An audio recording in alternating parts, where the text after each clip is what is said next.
আসসালামু আলাইকুম। আমরা এখন দেখব পেট্রো বাংলার অ্যাসিস্ট্যান্ট অফিসার পদের লিখিত পরীক্ষার গণিত অংশের প্রশ্ন সমাধান।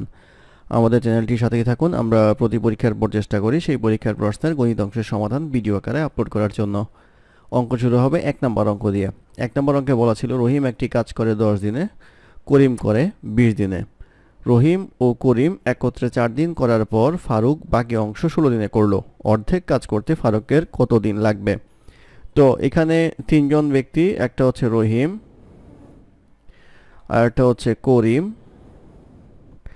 আর একটা হচ্ছে ফারুক। তো রহিম কাজটা করে হচ্ছে 10 দিনে, করিম কাজটা করে হচ্ছে 20 দিনে, আর ধরে নেই ফারুক করে হচ্ছে x দিনে। তাহলে রহিম একদিনে করবে হচ্ছে 1/10 পার্ট কাজ, করিম একদিনে করবে হচ্ছে 1/20 পার্ট কাজ, আর ফারুক একদিনে করবে হচ্ছে 1/x পার্ট কাজ। এখন বলা হচ্ছে রহিম এবং করিম তারা দুইজনে মিলে কাজ করে হচ্ছে 4 দিন, আর সে কাজ করে হচ্ছে 16 দিন। তাহলে দুইজনে মিলে যদি কাজ 4 দিন করে তাহলে আসবে হচ্ছে 1/10 প্লাস 1/20 ইন্টু 4 প্লাস আসবে হচ্ছে 16 ইন্টু 1/x। এই হচ্ছে টোটাল কাজের পরিমাণ, ইকুয়ালস আসবে হচ্ছে 1 সম্পূর্ণ কাজ। বা এটা করলে পাবো হচ্ছে 23 ইন্টু 4 প্লাস আসবে হচ্ছে 16/x ইকুয়ালস 1। বা এটা করলে পাওয়া যাবে হচ্ছে 5/3, তাহলে 16/x ইকুয়ালস আসবে 1 মাইনাস 3/5 ইকুয়ালস আসবে হচ্ছে 2/5। বা x ইকুয়ালস আসবে হচ্ছে 16 ইন্টু 5/2 ইকুয়ালস আসবে হচ্ছে 40। অর্থাৎ x 40 মানে হচ্ছে ফারুক 40 দিনে কাজটা শেষ করতে পারে। তাহলে 40 দিনে সম্পূর্ণ কাজ শেষ করতে পারে। তাহলে এখানে আমরা পাচ্ছি হচ্ছে ফারুক 40 দিনে সম্পূর্ণ কাজ করতে পারে।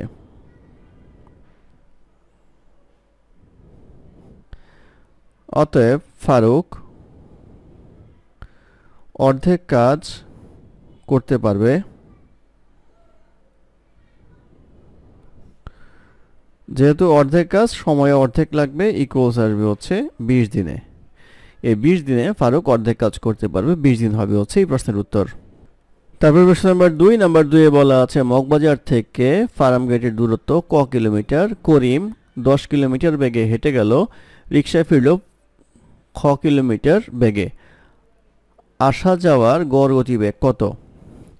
তো এইখানে যেটা দেওয়া আছে সেটা দেওয়া আছে হচ্ছে দূরত্ব ইকুয়ালস হচ্ছে ক কিলোমিটার, আর দেওয়া আছে হচ্ছে করিমের হাঁটার গতিবেগ।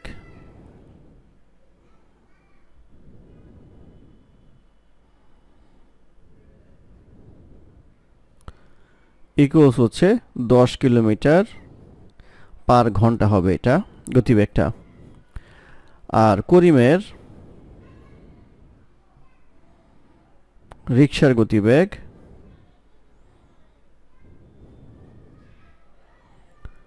ইকুয়ালস আসবে হচ্ছে খ কিলোমিটার পার ঘন্টা। তাহলে আমরা যাব হচ্ছে ক কিলোমিটার, আবার ফিরে আসবো হচ্ছে আবার ক কিলোমিটার। তো প্রথমে গতিবেগ হচ্ছে 10 কিলোমিটার পার ঘন্টা, দ্বিতীয়বার গতিবেগ হচ্ছে খ কিলোমিটার পার ঘন্টা। তাহলে এটা যদি গতিবেগ হয় আর এটা যদি দূরত্ব হয় তাহলে সময় বের করতে পারবো। আমরা জানি সময় ইকুয়ালস হচ্ছে দূরত্ব বাই গতিবেগ। অর্থাৎ দূরত্বকে গতিবেগ দ্বারা ভাগ করলে আমরা পাই হচ্ছে প্রয়োজনীয় সময়, অর্থাৎ কত সময় লাগবে। তাহলে প্রথমে যাওয়ার সময় যে সময়টা সেটা হবে হচ্ছে দূরত্ব হচ্ছে ক কিলোমিটার, গতিবেগ হচ্ছে 10, তাহলে সময় লাগবে হচ্ছে ক/10। দ্বিতীয় ক্ষেত্রে আমাদের দূরত্বটা হচ্ছে ক কিলোমিটার, গতিবেগ হচ্ছে খ, তাহলে সময় লাগবে হচ্ছে ক/খ ঘন্টা। তাহলে এই ঘন্টা আর এই ঘন্টা, এই দুইটা হচ্ছে আমাদের টাইম। এটা হচ্ছে যাওয়ার টাইম, এটা হচ্ছে ফেরার টাইম, ফিরে আসার টাইম। অতএব গড় গতিবেগ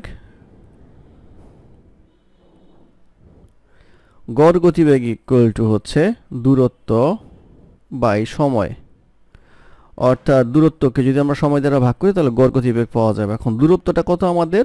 দূরত্বটা হচ্ছে ক কিলোমিটার গেল আবার ক কিলোমিটার ফিরে আসলো, তাহলে দূরত্ব হবে হচ্ছে 2ক। আর সময়টা কত হবে? সময়টা হবে হচ্ছে ক/10 যোগ আসবে হচ্ছে ক/খ। এই হচ্ছে আমাদের ইকুয়েশনটা, এটা সমাধান করলে আমাদের হয়ে যাবে। তাহলে এটা করলে আমরা পাবো হচ্ছে 2/ক, নিচে আসবে হচ্ছে 10খ, এটা আসবে হচ্ছে ক কমন দিলে খ প্লাস 10 ইকুয়ালস আসবে হচ্ছে 2/ক ইন্টু 10খ ডিভাইডেড বাই ক, খ প্লাস 10।